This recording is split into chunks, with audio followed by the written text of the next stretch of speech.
Hello everyone, welcome to my channel. आज हम जानेंगे सूर्य देवता को अर्घ्य देने की सही विधि क्या है और कौन सी गलतियां आपको ना करनी चाहिए। क्या आप रोज सूर्य देव को अर्घ्य देते हैं लेकिन फिर भी जीवन में कोई बड़ा बदलाव नहीं दिखता? शायद आप अर्घ्य देने में कुछ अहम गलतियां कर रहे हैं। आइए जानते हैं सूर्य देव को प्रसन्न करने के सटीक नियम और उपाय। तो सबसे पहला उपाय यही नियम है कि अर्घ्य देने का समय एक समान रखें। हर दिन लगभग एक ही समय पर अर्घ्य दे। समय चूक जाए तो क्षमा मांगते हुए रोली वाला जल अर्पित करें। दूसरा, बासी जल का प्रयोग आपको बिल्कुल भी नहीं करना चाहिए। अर्घ्य देने के लिए हमेशा ताज़ा जल का ही प्रयोग आपको करना चाहिए।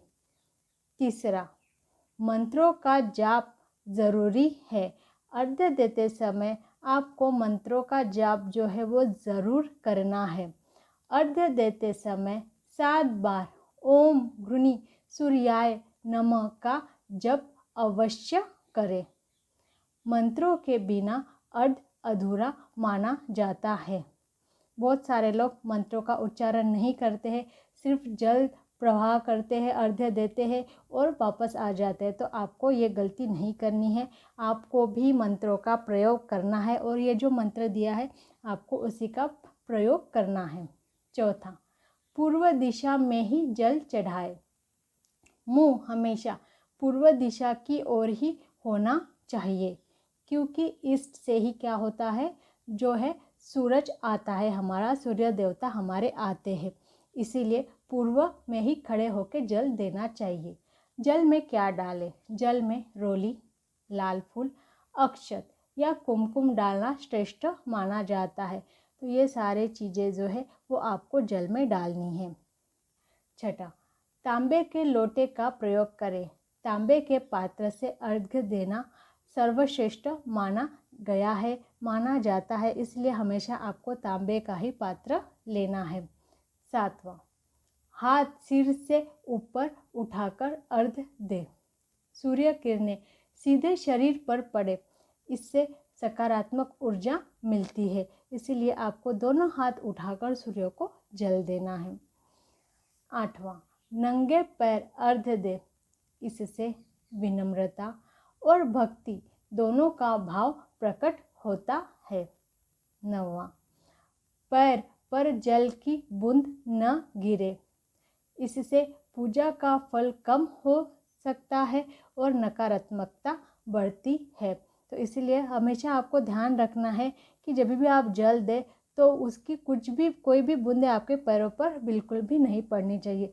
मैं बहुत लोगों को देखती हूँ तो उनको अर्घ्य तो देते हैं लेकिन उसका पूरा पानी जो है उनके पैरों पे आ जाता है, जिसके वजह से उन्हें कोई लाभ नहीं मिल पाता।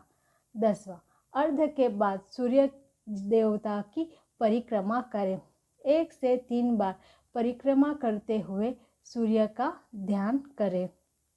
11वां, रविवार को आदित्य हृदय स्तोत्रम का पाठ जरूर करें। इससे सूर्यदेव विशेष रूप से प्रसन्न होते हैं। 12वां, मांस मदिरा का त्याग करें। सूर्य उपासक को सात्विक जीवन शैली अपनानी चाहिए। तो ये रहे सारे 12 पॉइंट्स, आप इसको नोट डाउन कीजिए और आपको अगर ये आप 12 पॉइंट पालते हैं तो आपको 100% इसके रिजल्ट मिलेंगे ही मिलेंगे। अर्घ्य देने से कुंडली में सूर्य मजबूत होता है, जीवन में धन, सम्मान और सफलता बढ़ती है, स्वास्थ्य उत्तम रहता है और आत्मविश्वास बढ़ता है। अगर आप इन नियमों का पालन करते हैं तो सूर्यदेव की कृपा से आपका जीवन चमक उठेगा। अगर आपको वीडियो अच्छा लगा हो तो प्लीज़ लाइक करें, शेयर करें और चैनल को ज़रूर सब्सक्राइब करें। मिलती हूँ मैं आपसे नेक्स्ट वीडियो में। अगर आप भी सूर्य देव को जल देते हैं तो कमेंट सेक्शन में ज़रूर बताइए कि आप अब तक कौन सी गलती कर रहे थे जिसके वजह से आपको उसका कोई भी रिजल्ट नहीं मिला। Thank you so much for watching this video.